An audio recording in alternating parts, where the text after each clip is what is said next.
does your turkey come from? No idea, so yeah, let's go to the video.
I'm Temple Grandin. I'm professor of animal science at Colorado State University.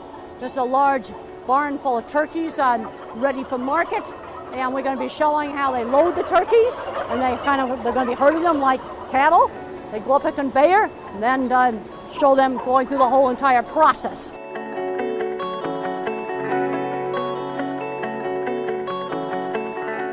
I am really pleased that we've got this opportunity today to see this barn full of turkeys, and we're going to watch them being loaded onto the trucks tonight and going on through the processing plant. And it's just not possible to bring tour groups for all of these places because of disease requirements. I have to wear these clothes, and then I had to be away from all birds for over a week before I was allowed to come here, because you got to be really careful not to bring in diseases. These are typical large sheds where turkeys are raised for up to 19-21 weeks. Today we're going to be loading out from one of these barns. The question that came up was, are the turkeys in the buildings afraid of people? Well, if people regularly walk through the barn and get the turkeys used to people walking through them, they'll come up to you. I mean, I had males displaying to me and showing off to me.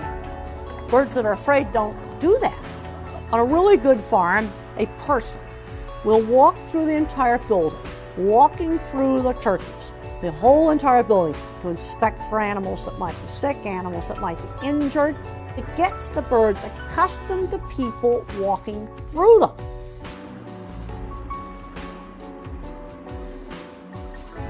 These sheds have curtains on the sides so they can be opened up in summertime to keep the building cool, close them up in the wintertime. Those are the waterers. And when the birds are loaded out, the waterers are left on. It's always important, always have access to water. You can see right here we have a lot of space. They have not started to load out yet. This is a normal stocking. You get into a building that's overstocked, you wouldn't have this amount of space in market-ready birds. They're getting the truck backed up now, and they've got some wood panels set up in kind of a funnel, and then the truck loaders will come in and move small groups of turkeys, similar to moving cattle, up in small groups, and they jump on the conveyor, ride up into the conveyor into the truck. What they're doing here is bringing up groups of turkeys, and there's a conveyor in there, and the turkeys ride up the conveyor into the truck. As the birds ride up this conveyor, they remain upright. They will stand on the conveyor as they go up and be loaded into compartments. This whole entire conveyor can be raised up and down to load the different level compartments on the truck. One of the advantages of using a machine like this is it doesn't get tired. People get tired, and these birds are really, really heavy. Notice that there's an operator there, and he's controlling this, and then he's got to go back and shut the doors. But I want to emphasize, good equipment makes it easier to have good handling, but you also have to have management. They've got to make sure they operate this equipment correctly. The equipment we have now today is such a big advantage over what we used to have. This turkey conveyor is a really big improvement.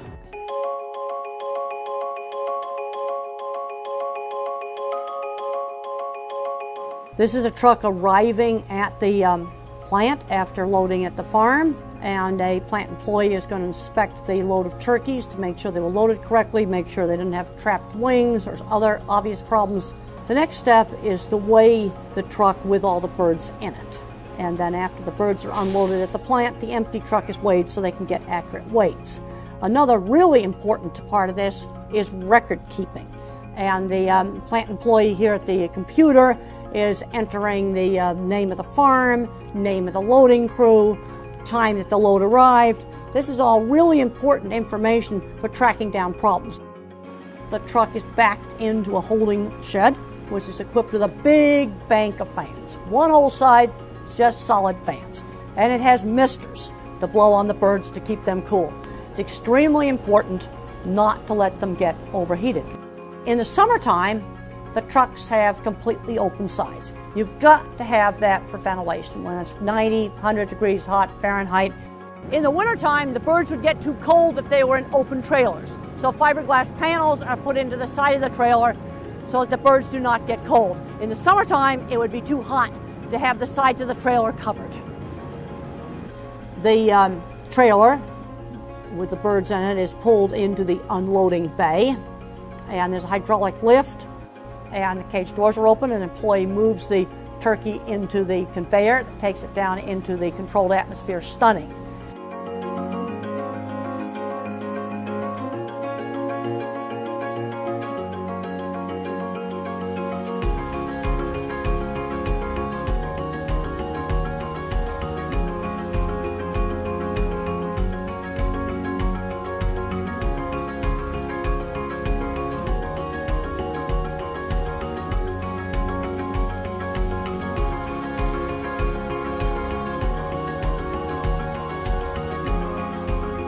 This window you can see in here, watch the birds as they get anesthetized. One thing that's very important with poultry is you have to have a slow, gradual rise of the CO2. The pig plant, you very quickly put them into 90%. You can increase the CO2 levels faster than you can for chickens, but not as fast as pigs. And you have to get that just right to avoid flapping and escape movements trying to get out of the chamber.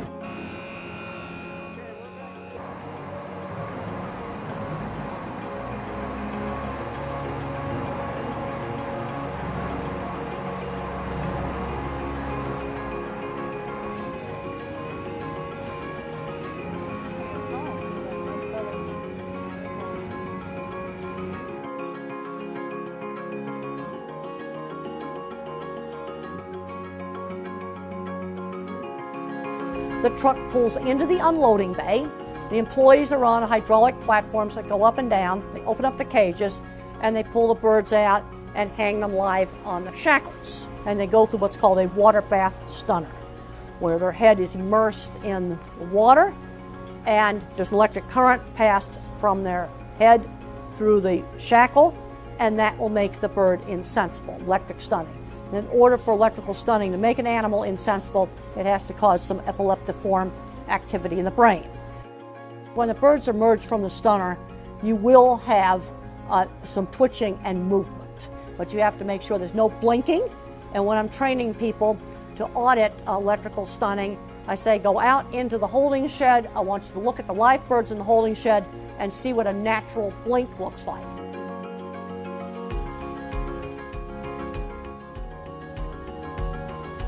This shows the anesthetized turkeys emerging from the controlled atmosphere stunner, and then the employees will place these birds on the shackles.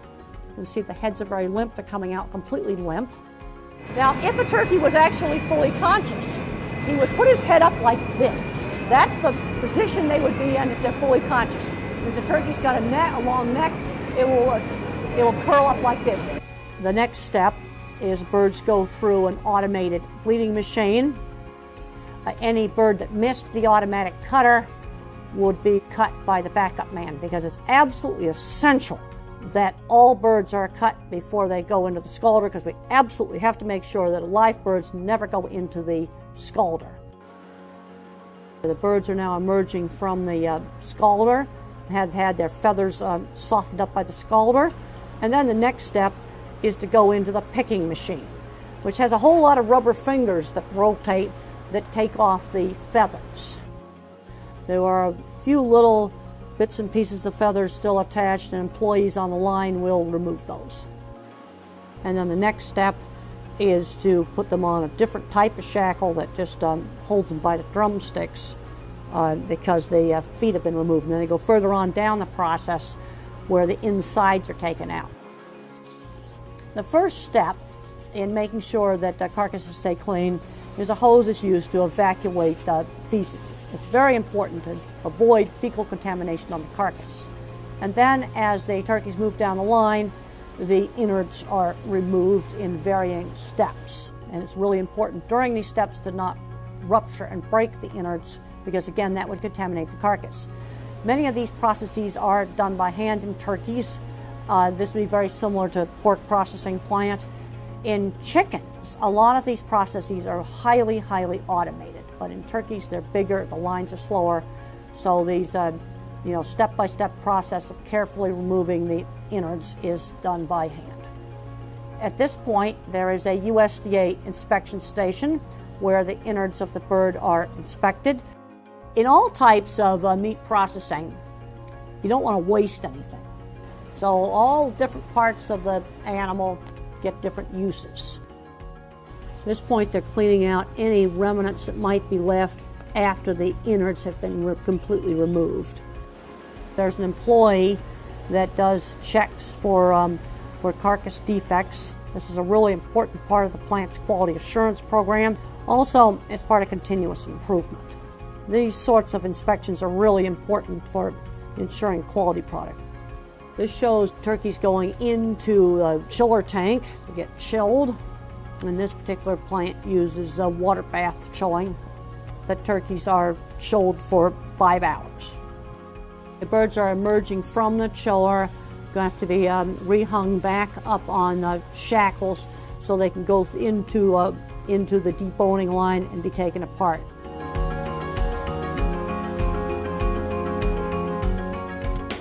Another really important part of maintaining good animal welfare at the poultry processing plant is auditing. Measuring things like bruises, stunning efficacy, broken wings, damaged legs. Because you manage the things that you measure. So auditing is a really important part of good animal welfare. I get asked all the time, do I eat meat? Yes, I do. I'll eat turkey, beef, chicken, pork, all of the different animal proteins. And I feel very strongly we got to do things right. If you're interested in more information, lots more information on animal meat plant issues at my website, www.grandin.com.